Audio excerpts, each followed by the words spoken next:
안녕하세요. 책 읽어주는 그녀, 라라입니다. 제가 오늘 소개해드릴 책은 엔비디아 DNA입니다. 이 책은 2026년 2월에 출간되어 현재 자기계발 부문 신간이자 베스트셀러인 책이에요. 출판사는 모티브, 저자는 유웅주님입니다. 이 책은 성공한 기업의 스토리를 들려주는 책이 아닙니다. 이 책은 성공이 만들어지는 회의실의 공기, 그 안에서 오간 판단의 기준, 그리고 30년 동안 한 방향으로 달려온 집착의 구조를 기록한 말 그대로 내부자의 기록이라고 설명합니다. 저자는 7년 동안 매분기 젠슨함과 마주 앉아 엔비디아의 미래를 설계했던 엔비디아 코리아 전 대표 이용주님입니다. 그는 단순한 지사장이 아니라 AI 팩토리를 한국에 구축하며 국내 AI 산업의 태동과 폭발을 현장에서 견인한 인물입니다. 이 책에는 그가 비밀 회의실에서 보고 들은 것들, 그리고 그 자리에서 체득한 엔비디아식 판단의 DNA가 고스란히 담겨 있습니다. 많은 사람들이 엔비디아의 결과를 이야기합니다. 하지만 이 책은 결과가 아니라 그들이 무엇을 기준으로 결정했는가를 보여줍니다. 기술을 이해하지 못하는 리더는 미래를 경영할 수 없다는 신념, 완벽한 분석보다 빠른 실행을 중시하는 문화, 같은 곳을 바라보는 동지에게 보내는 젠슨하게 신뢰, 그리고 걷지 않고 언제나 뛴다는 태도로 시간을 압축해온 조직의 방식. 그래서 이 책은 단순한 엔비디아의 이야기로 읽히지 않고 불확실한 AI 시대를 살아가는 리더, 실무자, 그리고 방향을 고민하는 개인에게 던지는 가장 현실적인 생존 전략으로 읽힌다고 이야기하고 있습니다.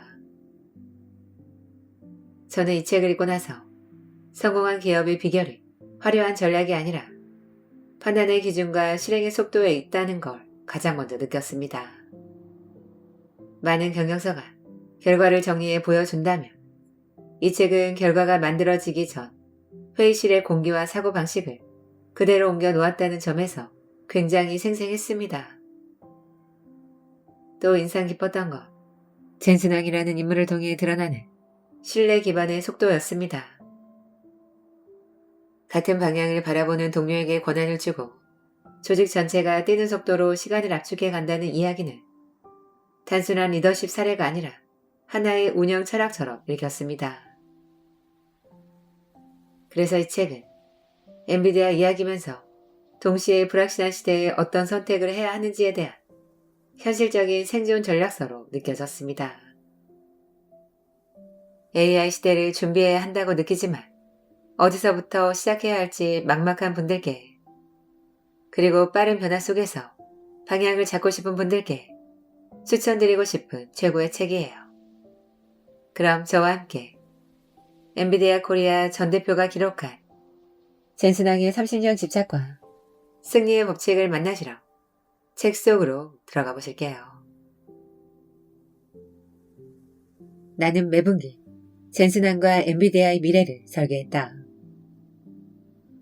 7년간 매분기 젠슨왕과 마주 앉아 미래를 설계한 엔비디아 코리아 전 대표의 압도적 통찰.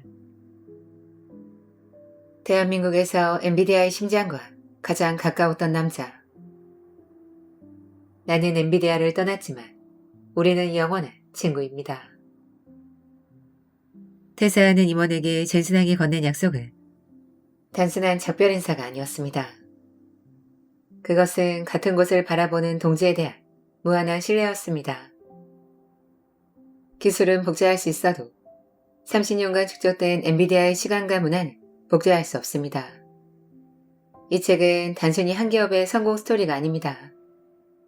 불확실한 AI 시대, 흔들리지 않는 기준을 세우고 싶은 모든 리더와 개인에게 전하는 가장 현실적이고 뜨거운 조언입니다. 1장, 젠슨왕의 내구조. 승부사는 무엇을 보고 베팅하는가? 1장 요약. 일장은 젠순왕이라는 리더가 무엇을 보고 베팅하는 사람인지 그 사고의 구조를 따라가는 여정이었다.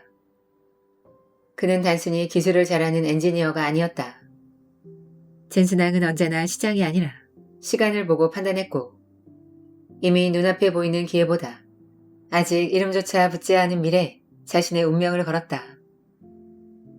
남들이 인텔이라는 거대한 태양의 그림자 아래에 머물 때 그는 산호세의 데니슨 식당 네킨 위에 시각적 컴퓨팅이라는 미지의 영토를 그렸다. 그 선택은 당시에는 무모해 보였지만 훗날 AI 시대의 출발점이 된다. 그의 모든 베팅은 언제나 영조원 시장에서 시작됐다. 1996년 손편지로 상징되는 비전과 아무도 산업이라고 보지 않던 게임이라는 영역에 대한 확신은 엔비디아가 기술적 해자를 쌓는 전초 기지가 되었다. 젠순왕은 수요가 생기기를 기다리지 않았다. 그는 미래의 애플리케이션을 먼저 정의했고 그 애플리케이션이 필요로 할 컴퓨팅 구조를 미리 만들어 두었다. 시장이 열렸을 때 준비된 회사와 준비되지 않은 회사의 격차는 이미 그때부터 결정되고 있었던 셈이다. 그러나 이 길은 결코 순탄하지 않았다. 파산까지 단 30일밖에 남지 않았던 절박한 순간.